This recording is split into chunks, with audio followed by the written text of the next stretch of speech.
13 shadow men. Jadi waktu Ronald Reagan memanggil 13 shadow men ini, orang-orang yang akan mendesain bagaimana mengalahkan Uni Soviet, 13 orang ini mendesain dan melakukan operation, dan akhirnya Soviet tahun 89-91 terguling. Puncaknya waktu di Afghanistan. Akhirnya dengan perestroikanya Gorbachev, apapun itu, mereka kekurangan uang, mereka kekurangan duit, mereka nggak ada sumber energi, Gorbachev nyerah, Soviet bubar, gitu ya. Nah, 30 tahun kemudian 13 shadow men ini baru dibuka ke publik bahwa siapa mereka. Buku-bukunya banyak luar biasa dan ceritanya keren-keren. Saya tahu teman-teman mungkin bukan pembaca, gitu ya. Bahkan ada pejabat nasional yang buku-buku geopolitik, geostrategi, buku sejarah nggak dibaca, lebih memilih baca Doraemon dan Shinchan. Saya sudah baca buku Doraemon dan Shinchan, nggak ada tuh tulisan tentang Roger Robertson, orang-orang salah satu di antara 13 ini, saya nggak nemu gitu ya.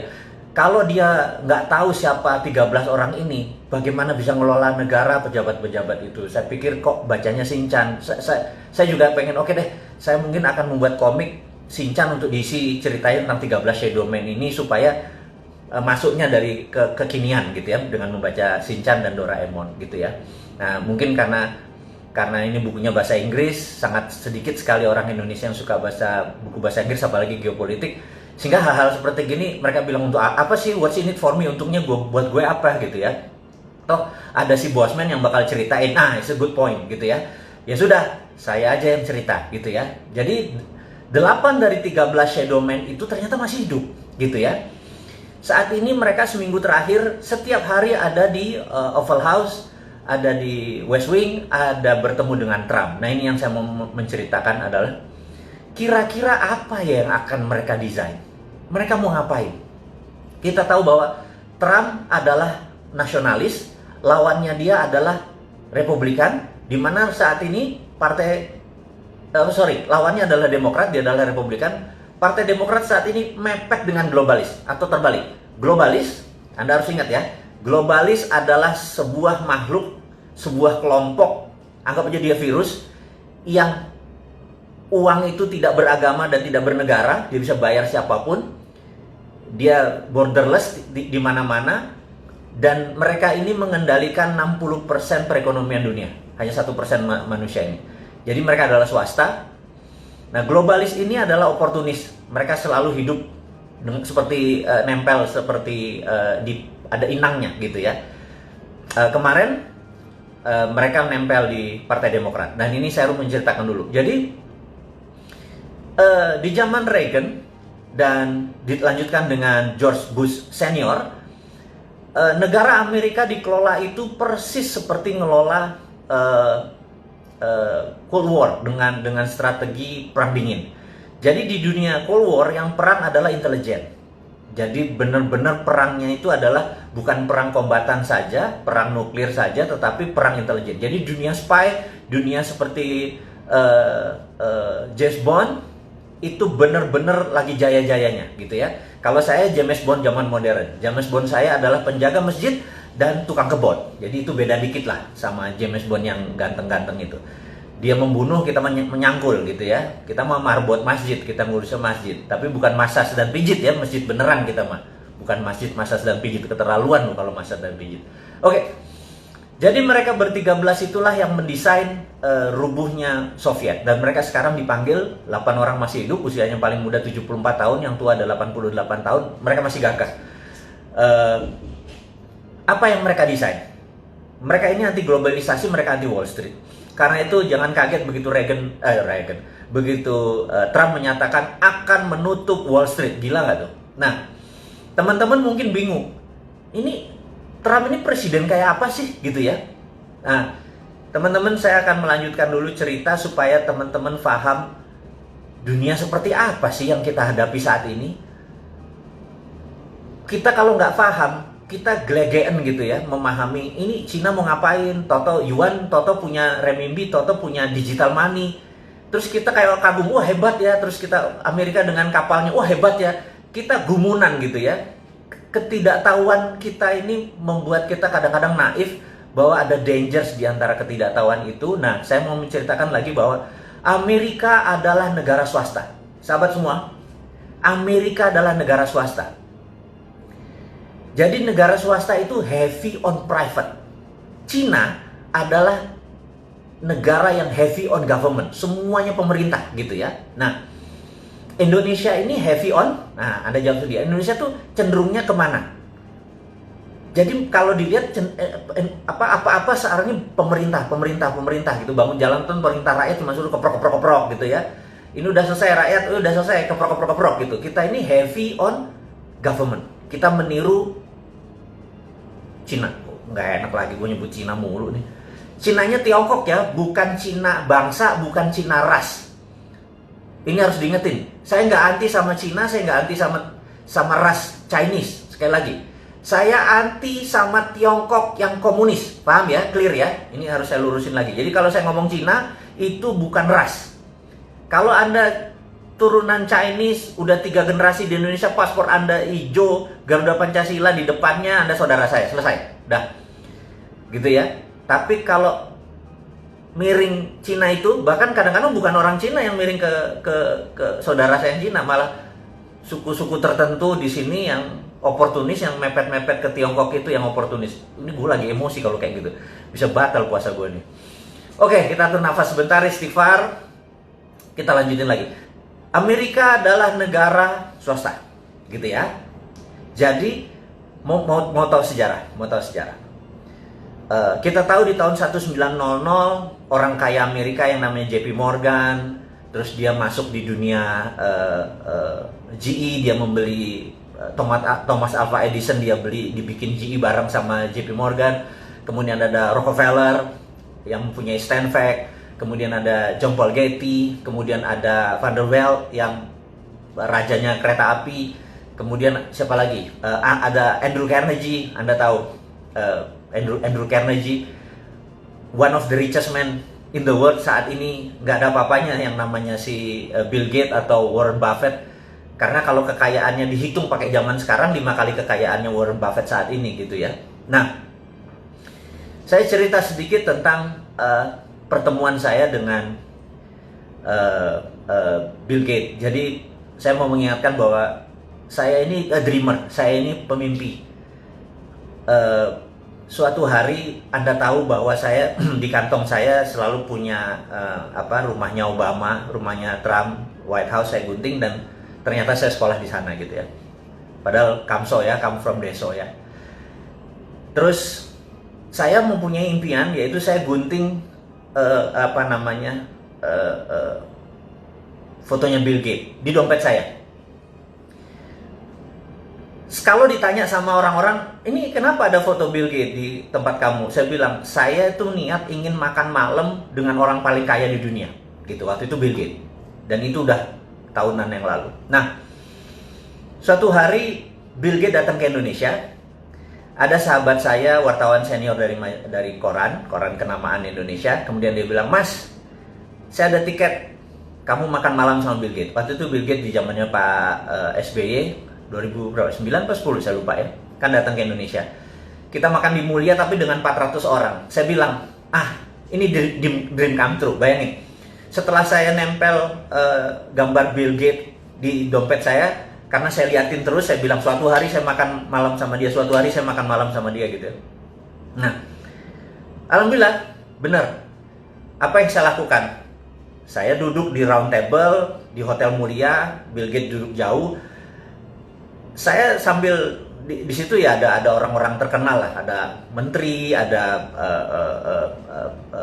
pejabat-pejabat teras zaman waktu itu. Nah, lagi kita makan, dalam hati saya bilang kayaknya nggak sah sih kalau saya makan malam atau kita makan malam tapi jaraknya jauh. Emang saya lihat dia, jadi saya cuma ngeliat dia pakai batik, saya ngeliat oh orangnya gini, orangnya santun tapi smart, tapi ya gitu deh. Saya cuma sambil membayangkan gitu ya. Nah, kemudian, tapi saya bilang saya nggak puas nih kalau nggak ngobrol. Ini nggak sah nih, gitu ya. Nah, terus di tengah-tengah acara lagi makan, ada yang nyeletuk gitu. Mr. Gates, might as well, kan kita lagi bareng-bareng di tempat makan. Boleh nggak kami tanya jawab? Terus mereka nanya sama si audiens, sama kita yang bertiga ratusan orang ini nanya, Is there anyone yang di sini yang mau bertanya pada Mr. Gates apa yang terjadi? 300-300-nya angkat tangan. Saya mau gitu ya. Saya bilang, oh gila. Terus, dia bilang, temennya ngomong di sebelahnya, oke, Mr. Gates maybe only bisa answer dengan 5 pertanyaan aja, jangan banyak-banyak. So, siapa yang mau nanya, tolong nulis di kertas gitu ya. Nah, wah, semua orang naik tangannya. Dan saya bilang, oke, saya take the moment. Ini kan moment of greatness ya.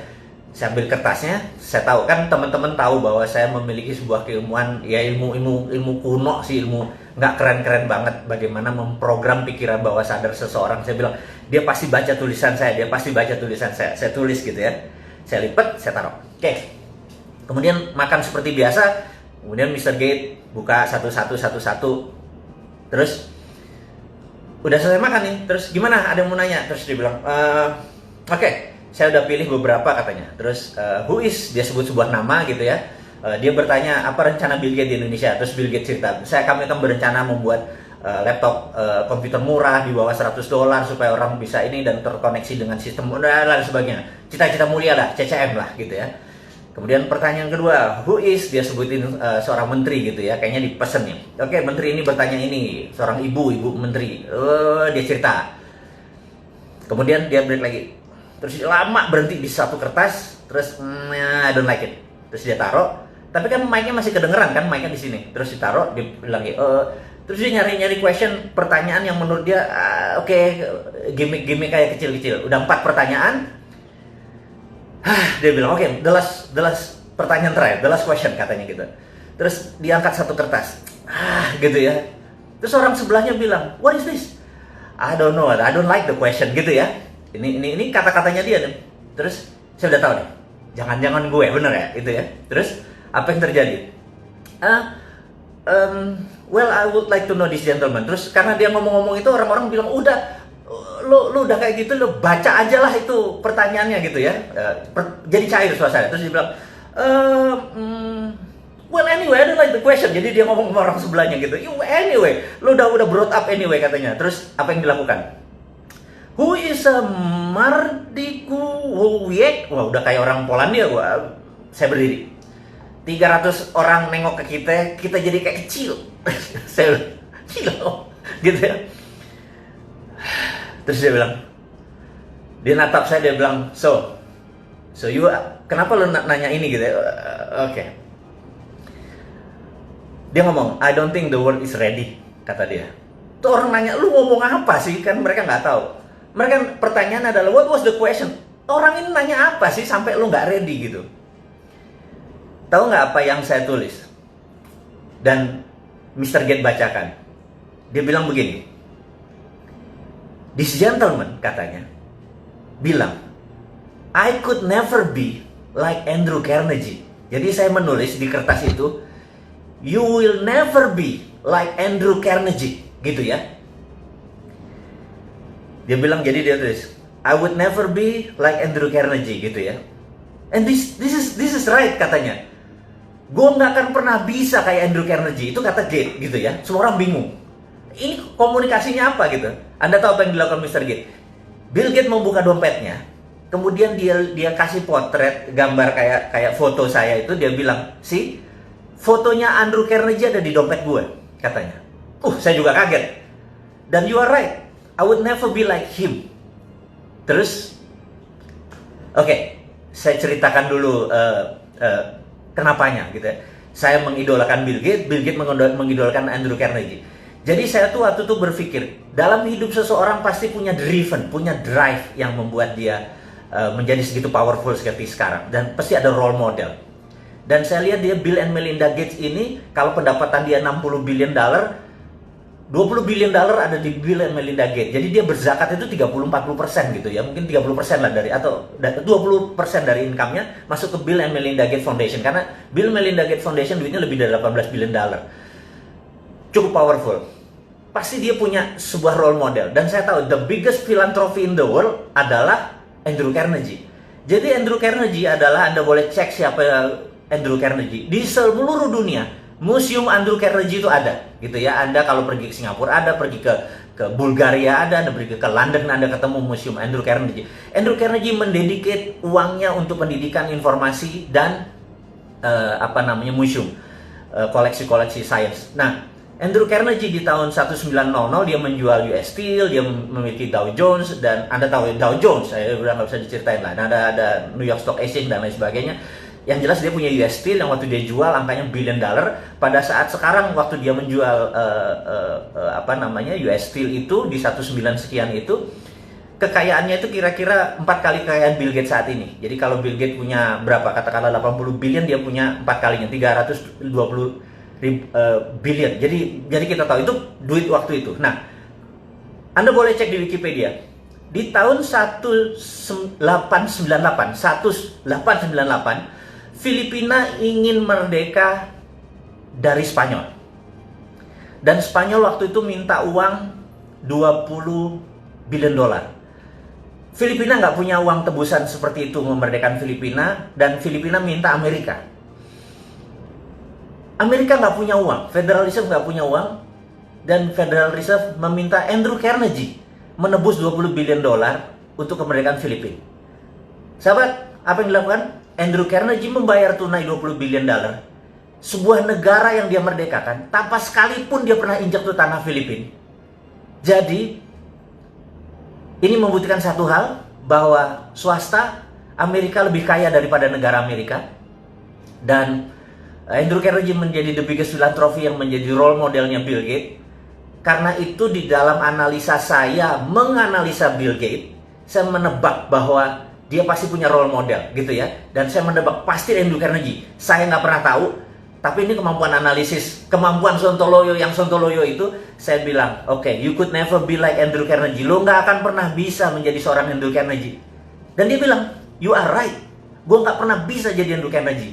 Nah, jadi itulah yang memotivasi dia, itulah yang memotivasi saya bahwa kalau Andrew Carnegie pernah begini, di rumah yatim pun saya mencoba mendedikasikan kecil, filantropi kecil, nggak jauh sekali dari seorang Bill Gates dengan foundationnya atau Andrew Carnegie. Tapi ini gamesnya, mau jadi the best of the best of the best ya kita berkompetisi dengan the best, berkompetisi dengan Andrew Carnegie gitu ya, bukan berkompetisi sama 4L gitu ya, itu bukan kompetitor kita gitu. Dia pernah ya gitu, kompetitor kita gini, bukan kompetitor, role model gitu ya, dan kita bersaing sehat. Kalau 4L mah udahlah, gue males ngomongnya. Anyway, teman-teman, ini hanya membuktikan bahwa swasta itu lebih powerful daripada negara Amerika. Nah, kita tahu setelah Perang Dunia Kedua, Amerika baru menggunakan printing money dengan New Deal-nya, akhirnya negara Amerika lebih kaya dari swastanya. Jadi sahabat semua, saya cuma mengingatkan bahwa swasta Amerika tuh berkompetisinya sama negara Amerika, gitu ya. Karena itu di sana kalau sekolah tuh ada 2, sekolah Ivy League, ada Cornell, ada Columbia, ada Harvard, MIT dan lain sebagainya. Begitu lulus biasanya menjadi anteknya globalis di Wall Street atau menjadi globalis. Kalau mereka belajar di seperti di Illinois University, apapun lah, Chicago juga nggak nyampe, ini mereka ini paling jadi pegawai World Bank, IMF, atau bankers gitu ya. Anda harus mengingatkan ini 2 ini. Nah, Wall Street ini saat ini menguasai mungkin 60% kekayaan dunia. Jadi Tencent di situ, Alibaba di situ gitu ya. Ini kita mau melihat how the world work, bagaimana cara dunia bekerja. Jadi Anda paham apa yang terjadi. Nah, sewaktu Trump menyatakan akan menutup Wall Street, itu dia mengancam globalis sebenarnya, supaya lo jangan sama Demokrat, lo sama gua gitu ya. Nah, kita itu skenarionya. Nah, kita balik ke China saat ini. Akankah terjadi perang di Laut Cina Selatan? Gitu. Resikonya adalah pantai timurnya Cina rata, tentara Amerika habis, gitu ya. Menurut saya, Xi Jinping adalah pedagang, Trump adalah pedagang. Menurut saya tidak perang. Ingat, walaupun tidak perang, Indonesia harus ambil posisi. Saya tadi kemarin saya pernah bilang, ada tanya 4L apa gitu ya. Ya habis pundak, lutut, apa 4L-nya? Ya lanjutin gitu ya. Oke. Jadi saya menyatakan bahwa Indonesia saat ini tidak ngambil posisi, dan itu salah. harusnya Indonesia ngambil posisi bela Cina, bela Amerika. Itu bedanya. Jadi jangan stand alone gitu ya. Kita harus ngambil dua-duanya. Jadi ngambil Amerika, ngambil Cina dengan choking point. Saya ulangi lagi. Choking point adalah Selat Malaka yang paling sempit, di mana waktu dulu Sriwijaya, Hang Tuah, Hang Nadim segala macam menguasai selat ini, Indonesia berjaya secara maritim. Hampir 600 tahun kita berjaya secara maritim. Dan choking point saat ini lost control. Kata kita tidak mengontrol choking point. Kalau saya jadi pemerintah Indonesia saat ini, choking point-nya diminta Cina sama diminta Amerika, jawabannya adalah yes, saya kasih ke Amerika. Kalau Amerika memberikan saya 5 tahun pinjaman IMF tanpa bunga, saya minta list yang nggak mungkin Amerika tentuin. Sama Cina juga sama. Yes, saya akan kasih Cina, tapi Cina harus utang di Indonesia dan kewajiban di Indonesia semuanya dinolin lagi dan lain sebagainya. Kasih semua sebuah penawaran yang mereka nggak mungkin bisa penuhi, tetapi di situ terlihat bahwa kita punya standpoint. Jadi Amerika dan Cina lihat kita punya standpoint. Gue di belakang lo kalau, gue di belakang lo kalau gitu ya. Tapi kalau sekarang kita menarik diri, begitu Amerika sama Cina terjadi consolidate, berdamai, apa yang terjadi? Partai Demokrat bingung dan globalis nempel ke Trump. Sekali lagi, ini dunia selalu kayak gitu, globalis nempel ke Trump. Begitu globalis nempel ke Trump, Cina bermain dengan Cina, mereka nengok ke Indonesia. Lo goceng, lo nggak fair. Lo sekarang mau ambil untungnya doang. Jadi waktu Amerika menjanjikan mau buat pabrik di Indonesia cuma 34, itu dia tidak dari pemerintah Amerika, itu dari globalisnya. Sabar. Kita harus paham sekali ya. Anda harus tahu kapan Trump ngomong. Jadi Anda harus tahu, negara Amerika itu tidak pernah berubah misi dan visinya. Ingin menjadi polisi dunia dan mengontrol 60% kekayaan dunia. Itu nggak pernah berubah. Waktu Partai Republik yang jadi atau Demokrat yang jadi, caranya mereka berbeda. Republik suka perang, Demokrat pakai economic trap. Ini pakai military trap. Ujung-ujungnya sama, bajingan juga itu, gitu ya. Nah, Cina, state mission country-nya nggak pernah berubah. Gitu ya, mau presidennya Xi Jinping, mau dulu Li Peng, mau dulu Deng Xiaoping, sama gitu ya. Nah, saya mau ingatkan, ini key point yang sahabat semua saya mau buka saat ini. Reagan dengan Deng Xiaoping pernah berjabat tangan. Ingat nih ya, saya ulangi lagi. Deng Xiaoping dan Reagan pernah jabat tangan yang menyatakan 40 tahun lagi Cina harus menjadi negara demokrasi, dan itu disetujui oleh Deng Xiaoping. Dengan demikian, tahun itu harusnya tahun 2020 ini Cina harus menjadi negara demokrasi. Demokrasi itu bukan berarti kayak Indonesia sekarang, populer vote, bukan. Tapi pemilihan kepala daerahnya sudah pemilihan langsung. Tapi pemilihan partai komunis Cinanya tetap. Cina adalah single party country. Cina adalah negara dengan satu partai. Dan di dunia ini ada 7 negara yang single party. Seperti Meksiko juga single party. Jadi Anda jangan kaget-kaget ya kayak gini. Pelajaran-pelajaran geopolitik, geostrategi ini. Anggap aja ini lagi Lemhanas, Anda nggak usah ikut 9 bulan Lemhanas, cukup dengerin Bosman ngomong, Anda udah ikut Lemhanas gitu ya. Nah, sampai mana tadi gue lupa. Oh, dia salaman sama Deng Xiaoping jadi 2020 ini. Tetapi Xi Jinping punya agenda lain. Jadi Reagan, balik lagi Reagan. Trump saat ini ingin menghukum Xi Jinping untuk mengingatkan, dulu bapak negara lo yang namanya Deng Xiaoping itu sepakat sama Reagan untuk menjadi democratic country. Lo inget ya? Nah, lo membangkang nih ya gitu. Jadi ini ada sejarahnya, bukan sekedar trade war. Jadi kalau yang naif tuh bilang, oh ini perang dagang nggak apa-apa kok, nggak ganggu kita gitu ya. Kebanyakan baca Shinchan sih, jadi gerah gua kadang-kadang gitu. Nah, kita harus tahu bahwa ini ada sejarah. Nah, jadi si Trump ini punya postur adalah, lo mau jadi democratic country lagi nggak? Kalau nggak, Hongkong gue gerakin nih, gitu ya. Dia punya tombol-tombolnya. Jadi mereka ini 2 perang. Sekali lagi, 2 perang. Kalau kita nggak ngerti, toto kita terpecah 3 aja kayak Ghost Fleet. Anda tahu bukunya Ghost Fleet yang dibaca oleh Prabowo, yang tulisannya Peter Senge, seorang analisnya CIA. Kalau protokolnya Ghost Fleet dibaca kayak Balkan, Indonesia pecah 3 beneran nanti, gitu ya. Nanti kita bahas di minggu depan tentang Ghost Fleet. Sekarang jam piro iki? Oh, udah 40 menit loh. Gak bayar dulur-dulur ini. Kasih 40 menit ilmu, minta nambah lagi ya gitu ya. Oke teman-teman. Jadi dengan adanya perang tadi sebenarnya ada sejarahnya. Karena itu Reagan memanggil 8 orang yang masih hidup dari 13 warrior ini untuk pengen tahu dulu tuh rencana lo apa sih dengan China, karena dengan Soviet kan sudah jelas, dengan China dia kasih ingat bahwa Deng Xiaoping dulu pernah shake hand. Nah, karena itu saya dalam tulisan saya di video 2030, tahun 2030 Cina adalah the biggest democratic country in the world. Bayangin, dengan 1,7 billion atau 1,7 miliar manusianya dia menjadi demokratik. Pemilihan daerahnya nanti akan, jadi sekali lagi saya mau ingatkan, Cina akan menjadi loose. Dengan bargain tersebut currency dia menjadi lebih leluasa, tapi Trump akan memenangkan lagi. Ingat ya, ini sekali lagi, Trump bisa menang nih. Jadi Trump pulang kampung nanti menyatakan dia menang terhadap China. China bilang kita juga nggak kalah. Jadi dia bukan bilang menang ya, Cina nggak kalah, nggak kehilangan muka di negaranya. Nah, Trump selesai masalahnya. COVID sekali lagi nggak terlalu penting karena kita live with COVID forever. Oke, sahabat semua. Ada terakhir mungkin saya sekedar mengingatkan bahwa beberapa kita mendapatkan berita bahwa China punya renminbi, punya digital currency, punya dan anti dolar. Tar dulu. Itu misleading kalau anti dolar. Dia memainkannya di dalam negeri, sekali lagi, dia memainkannya di dalam negeri. Dan kita juga nggak mau kalah dong. Kita kan dari dulu juga sudah bilang bahwa kalau kita ini kan Sontoloyo War nih, kita ini kan bukan heavy on government, kita kan heavy on private, bener ya? Kalau saya nih dapat mandat, tapi tenang, saya tidak akan masuk ke politik, saya janji, karena passion saya nggak di situ.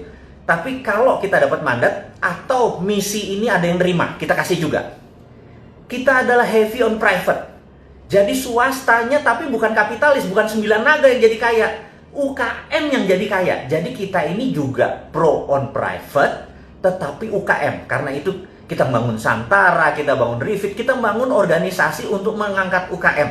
Jadi kita tahu 2030 85% ekonomi dikuasai oleh UKM yang going global. Ini mark my word ya. Anda boleh catat kata-kata saya kalau 2030 tidak terjadi 85% ekonomi dunia, saya kasih Anda $1 juta. Anda ingetin, bosman, $1 juta lo janjiin kalau tahun 2030 85% dunia ini yang menguasai adalah UKM yang going global. Jadi nanti buktinya apa? Sekarang ini perusahaan besar pivotnya susah. Jadi kayak Unilever, Ultra itu pivot begitu ada perubahan terhadap COVID, terhadap distancing dan lain sebagainya. Merubah badannya yang besar itu nggak mudah. Tapi UKM 2 bulan kolaps, ada yang tinggal 10%, ada yang bangkrut dan sebagainya. Tapi besok dia udah hidup lagi karena UKM itu pivotnya gampang, mindahinnya gampang. Nah, sahabat semua, jadi tahu karena demikian kita filosofinya adalah menolong mengangkat UKM. Jadi misi kita jelas, mengangkat UKM. Gimana UKM menjadi berdiri dan kita nggak peduli sama pemerintah. Pokoknya jangan diganggu aja kita. Biar urun dana ini berlangsung dengan baik. Itu satu. Yang kedua yang saya mau ngomongin, tapi ini too early. Saya minta too early karena ini masih beta. Beta adalah teman-teman, beta ya, sabar. Saya mau memberikan sesuatu yang teman-teman harus